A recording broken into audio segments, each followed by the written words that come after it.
Hey, it's James here from goodguitarist.com, and in today's lesson, I want to show you a really simple, really easy to do exercise that'll help you improve the accuracy of your chord shapes. And this will work whether you're just learning the most basic chords, or even if you're trying to move past that and learn some more like intermediate and advanced chord shapes, bar chords. It's just a general way to work out your chord shapes, and it's really simple. The exercise goes like this. Let's just say, for example, I've been playing for a year and I'm trying to learn the B minor bar chord. And I already figured out the shape, but it takes me a while to make it. So what I do is I make the shape the best I can. Then I slap my lap. I call this the lap slap exercise. So you slap your lap, then you make it again. And you do that again and again. And what this is doing is forcing you to make the chord shape from scratch. Because if you're just holding a chord shape down the whole time, or if you know some trick and you're just going from that shape to that shape, when you slap your lap, you're resetting your hand. You're taking it entirely off the guitar. You're not making that shape anymore. And this applies to all the shapes. If you're new to the G chord, you just keep trying to make it. You assemble that chord. You figure out the order that you're going to put your fingers down in. So for the G chord, I might be like, my middle finger goes first, then my index, then these two.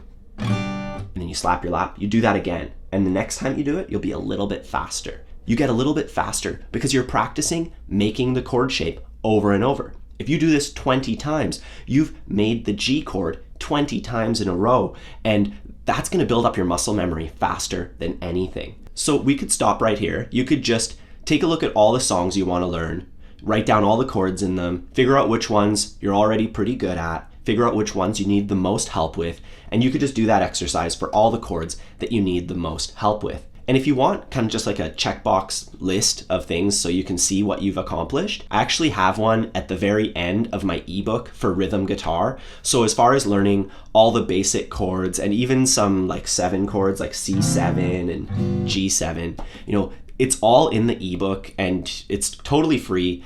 And it'll help you keep track. The last couple pages are all about tracking your progress, which strumming patterns and all that stuff. So check those out. And if you want like the completely comprehensive start to finish beginner's guide, I also have a premium course available. So there's links to both of those down below. Anyways, like I said, we could stop here, or we can take this a step further and add even more of a method to it. So let's say we want to learn a song that goes D, A, B minor, and then G. And maybe you're already good at D, A, and G, but that B minor chord, you need some work. And when we look at it in the context of the song, the B minor chord is right beside an A chord. So we're going to be switching from A into B minor. And then after the B minor is a G chord. So we also have to switch from B minor to G. We're not going to be switching from D to B minor. So to learn this song, you wouldn't have to be able to do that. It's a good idea to, because in the future, you will run across a song that goes from D straight to B minor, and you'll want to build that up. But let's not bother with that right now. Let's say we just want to focus on learning this one song. We don't care about getting everything down, just that one song. What I would do is pretty obvious. I need to practice switching from A to B minor. And rather than just going A, B minor, A, B minor, over and over again, let's incorporate this lap slap exercise. So I start off warming up on both chord shapes. A, just keep making the A chord over and over again. Even if you're already pretty comfortable with it, this will make you better at it. And then you do the same thing for B minor, and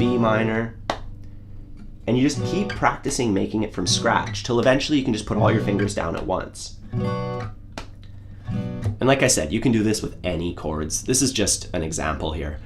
Anyways, we've done that. We've worked on A a lot, worked on B minor a lot. Now we're going to switch between them with lap slaps in between every switch. So A, slap, B minor, slap, A, slap, B minor, slap. And then we move on to the same switch for G and B minor. So we warm up G a whole bunch of times, B minor a whole bunch of times. Then we can go between them. G, slap your lap, B minor. And you're gonna find that because you already made the B minor from scratch so many times while switching from A to B minor, it's gonna be exactly the same now. When you're first starting, you come up with little tricks. Like to go from G to D is pretty easy because I can leave this finger down and all those things.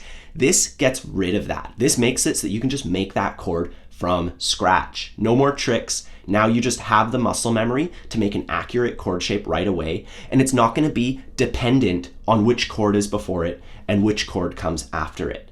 You can just make the chord out of thin air. Your hand is off the guitar, bam, it's on the guitar, making an accurate chord shape. So this exercise is deceptively simple. It's something that whenever I see my students having a problem with chord shapes, I just make them do this exercise 2 to 3 minutes every day for that chord that's giving them trouble, and it always seems to improve a lot quicker than if they were just to practice the traditional way, going between one chord and another and memorizing what order they're going to put their fingers down. That's a good place to start, but this is how you move past all of that and get to the point where you can just make the chord shape right away. So I hope this helps. If you want a checklist of all the basic chords, don't forget to check out my premium beginners course. I'm also going to be releasing a course on bar chords very soon, so you can sign up for my newsletter if you want to be made aware of that. Either way, I hope this helps you play songs with nice, smooth, accurate chord changes, and I'll see you next time.